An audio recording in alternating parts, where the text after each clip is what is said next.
Assalamualaikum warahmatullahi wabarakatuh. Alhamdulillahirrahmanirrahim. Segala puji bagi Allah subhanahu wa ta'ala atas segala nikmatnya kepada kita sekalian. Dan juga tak lupa salawat dan salam semoga tetap tercurahkan kepada Nabi kita Muhammad sallallahu alaihi wasallam, kepada kerabatnya, para sahabatnya dan seluruhnya, para sahabat seluruhnya. Alhamdulillah, bapak-bapak sekalian yang dirahmati Allah, sebagaimana kita diciptakan oleh Allah Subhanahu wa taala di muka bumi ini adalah untuk beribadah kepada Allah. Wa ma khalaqtul jinna wal insa illa liya'budun. Dan tidaklah diciptakan jin dan manusia kecuali untuk beribadah kepada Allah Subhanahu wa taala. Dan di sisi lain beribadah kepada Allah Subhanahu wa taala, kita pun juga diberikan tugas untuk berdakwah di jalan Allah. Ya, jadi kita pun diberi tugas untuk berdakwah kepada Allah.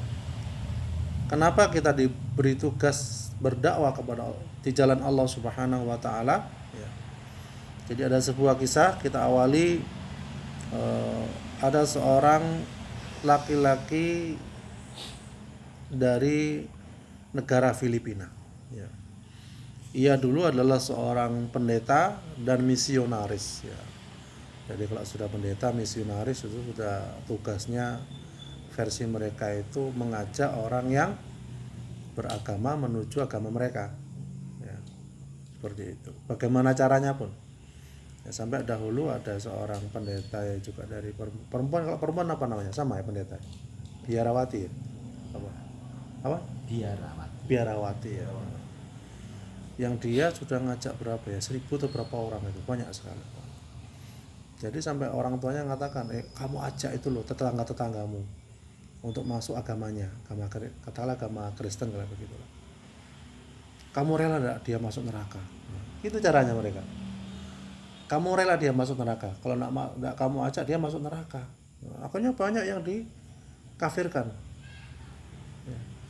Karena apa? Dimulai dari semangat, kamu rela enggak tetanggamu masuk neraka? Itu yang misionaris itu. Modelnya seperti itu. Ya, dengan berbagai cara ini dan itu dan lain sebagainya. Ya. Ini kita kembali ke cerita tadi, ada seorang pendeta dan misionaris dari Filipina. Ya.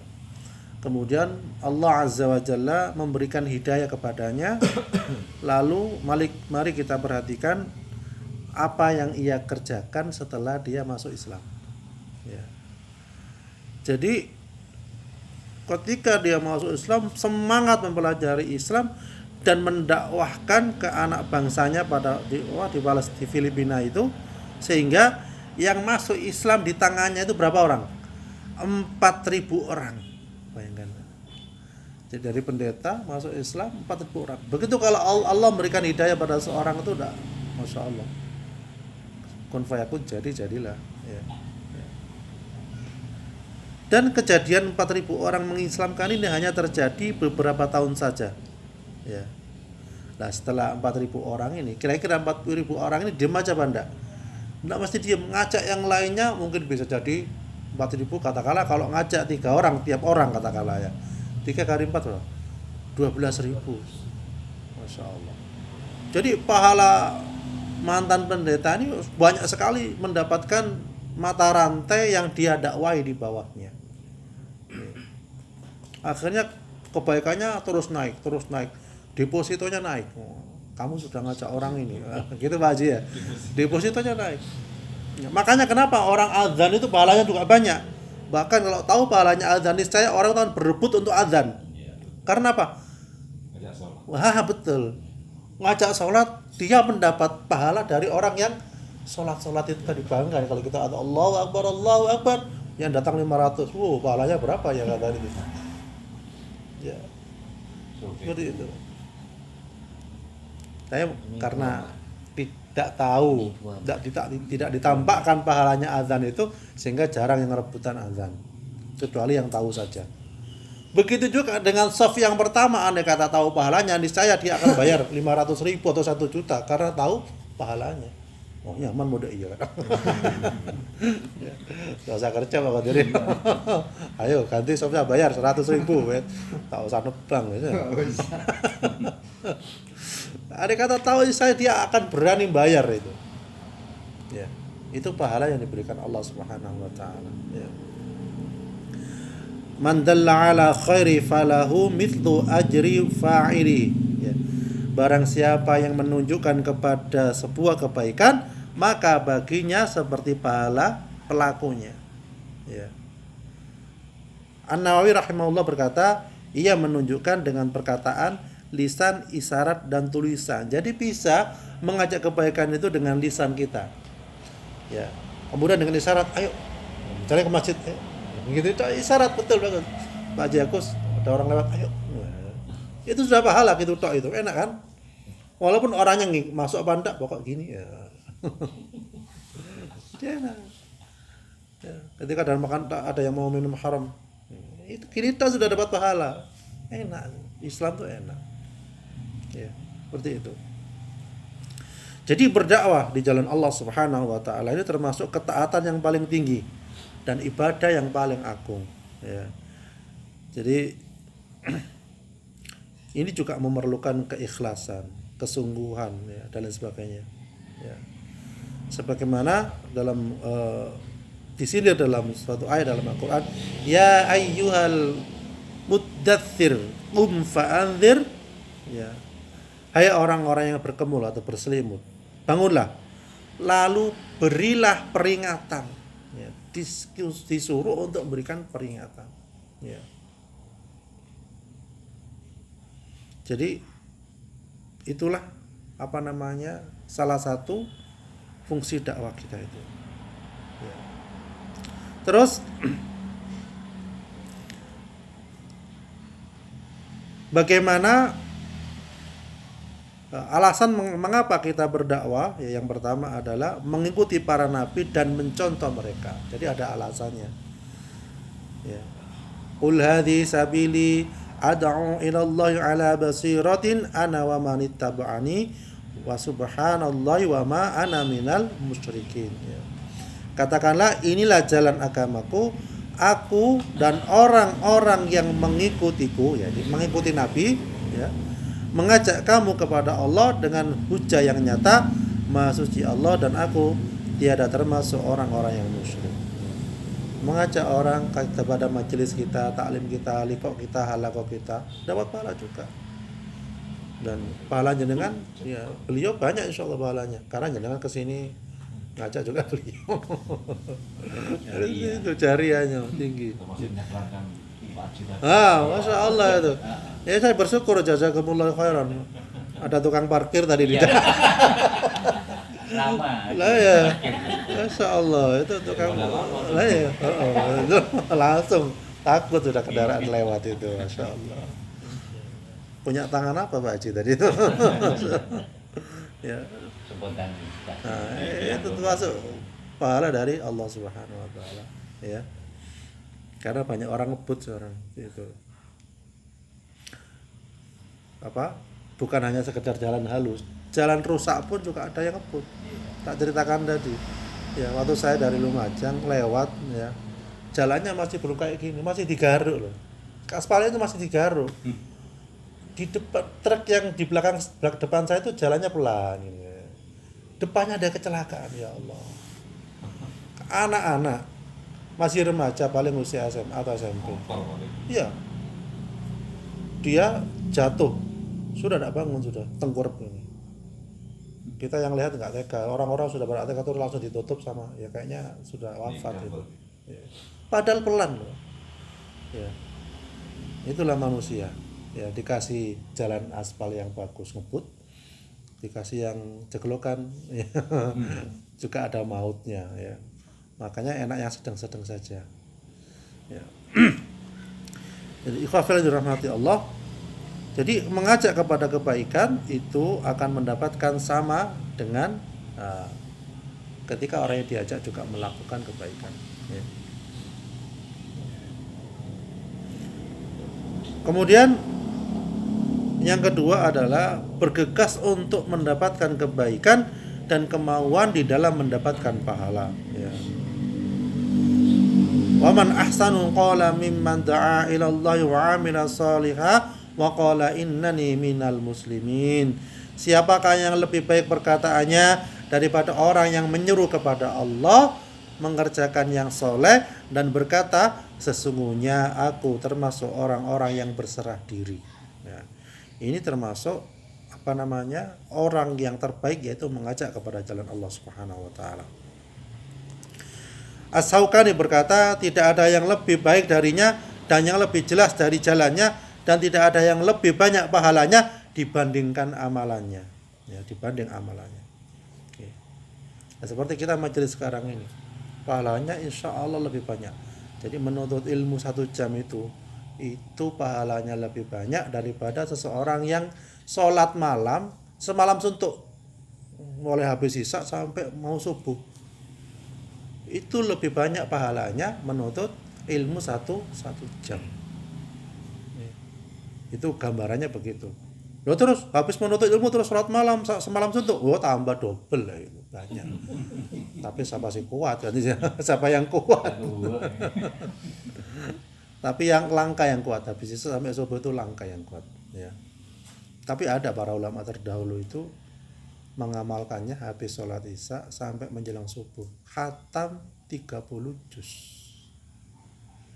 Terus ketika ditanya kok bisa, ya, apa jawaban dia? Kalau dia, ulama ini mengatakan, kalau saya mengandalkan kekuatan saya tidak akan kuat. Tapi saya mengandalkan rahmat dari Allah Subhanahu wa taala, mengandalkan kekuatan dari Allah Subhanahu wa taala, maka dia kuat. Simpel ternyata. Tapi coba tak praktekkan, waduh kok capek ternyata. Allah. Berarti butuh kepasrahan total hamba-hamba pilihan, dan insya Allah semoga kita termasuk hamba pilihan itu, ya. Kemudian yang selanjutnya, yang ketiga adalah kenapa kita harus berdakwah, berusaha untuk mendapatkan pahala-pahala yang besar, kebajikan yang banyak dengan hanya perbuatan yang sedikit. Jadi umat Islam itu, kita muslim itu harus melaksanakan satu perbuatan tapi pahalanya banyak. Jangan kebalik, melaksanakan perbuatan banyak pahalanya sedikit, bahkan tidak ada. Ada yang seperti itu, ya. Sebagaimana tadi disampaikan, barang siapa yang menunjukkan kepada sebuah kebaikan, maka baginya seperti pahala pelakunya, ya.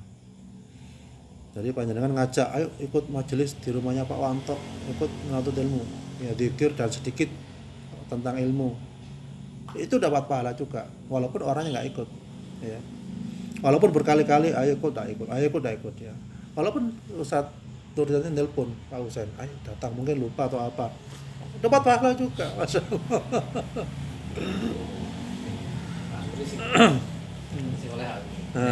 Sama-sama dapat semua. Muter dapatnya, ya. Masya Allah, ya. Kemudian yang keempat adalah taufik dan kedekatan kepada kebenaran, ya. Bahwasanya ia adalah buah yang sangat jelas dari dakwah. Walladzina jahadu fina lahdiyannahum subulana wa innallaha lama'al muhsinin, ya. Tadi kita sampaikan.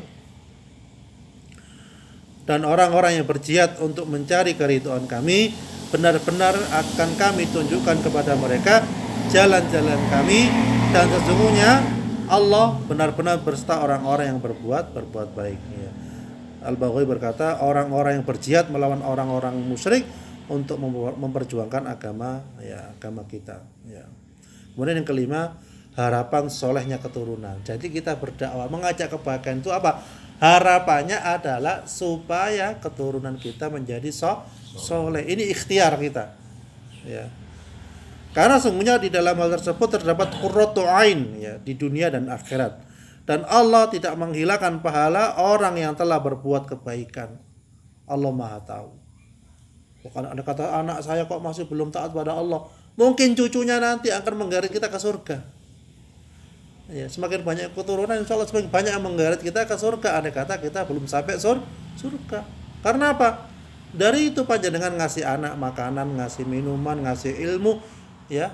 Kemudian kemungkinan anaknya mungkin tidak sampai mengerjakan kebaikan dengan sempurna, tapi cucunya, cucu panjenengan mengerjakan kebaikan dengan sempurna, dan itu jenengan dapat pahala dari situ. Makanya Rasulullah SAW itu ketika di mana Taif ya, beliau dilempari batu sampai berdarah, sampai beliau merangkak. Bayangkan Rasulullah utusan Allah dilempari batu sampai merangkak. Apa doa beliau? Apa mengutuk orang yang melempari batu? Tidak. Ya Allah, berikanlah dari Taif ini keturunan yang berjuang di jalan kamu. Betul, ternyata lahir dari keturunan Taif itu orang yang berjuang jalan Allah Subhanahu wa taala, membela agama Allah. Nah, itulah saking beningnya, bersihnya hati Rasulullah sallallahu alaihi wasallam. Ya, artinya apa? Harapan kebaikan itu terus harus kita lakukan kepada siapapun, terutama kepada keluarga, kepada tetangga, kepada teman dan lain sebagainya. Walaupun kadang lisan kita itu mereka tidak menggubris, itu bukan urusan kita. Yang penting kita adalah menyampaikan. Allahu Akbar ya. Kita ajak tetangga, ayo sholat, tidak apa-apa, bagus. Kemudian kita menyenguk orang sakit ya, ini biasanya kelemahannya di sini. Justru detik-detik terakhir ini kita harus menyampaikan dakwah. Kenapa? Orang sakit itu ya kebanyakan sudah meninggalkan sholat, ya Banda. Karena apa? Anggap saya tidak suci, saya kotor, kencingnya mili terus, kan itu ya. Kita tetap anjurkan untuk sholat. Bagaimanapun kondisinya, Allah Maha tahu. Pak Bu tetap sholat ya, walaupun sama tidak kuat berdiri, tidak kuat pegang air, tidak kuat kejeding, tayamum. Bagaimana caranya? Yang mudah aja kita cari. Tempelkan mungkin ke tembok, ke kasur. Ya, ini misalnya tempelkan gini, usapkan, sudah cukup, sudah lakukan sholat. Nah, panjenengan dapat pahala agar orang itu andai kata dia masih hidup, dia punya ilmu mengerjakan sholat ketika sakit. Yang pertama. Yang kedua, andai kata dia sudah mau dipanggil oleh Allah, insya Allah akhir hayatnya husnul khotimah. Nah, itu yang penting di situ. Kita jangan lupa ketika mengunjungi orang sakit, kita minta doa ke dia juga. Di sisi lain kita mendoakan, di sisi lain kita minta doa kepada dia. Kenapa? Karena orang yang sakit itu insya Allah dosa-dosanya oleh Allah dilebur, dan insya Allah menjadi bersih kembali. Kenapa kita harus minta doa ke dia? Ya, supaya insya Allah doanya dikabulkan oleh Allah Subhanahu wa taala. Jadi mengajak kebaikan itu tidak hanya orang yang sehat, seger, orang yang sakit pun kita dianjurkan minta doa. Okay? Insya Allah itu semoga kita sekalian ditunjukkan oleh Allah ke jalan yang lurus, yaitu jalan orang-orang yang dianugerahkan nikmat oleh Allah, bukan jalan yang dimurkai dan bukan pula jalan yang sesat. Dan semoga keluarga kita sekalian dijadikan keluarga sakinah mawaddah warahmah, anak-anak kita menjadi anak yang soleh dan soleha, menjadi pejuang Allah, mujahid Allah, berjuang di jalan Allah agar masuk surganya Allah bersama-sama. Amin ya rabbal alamin.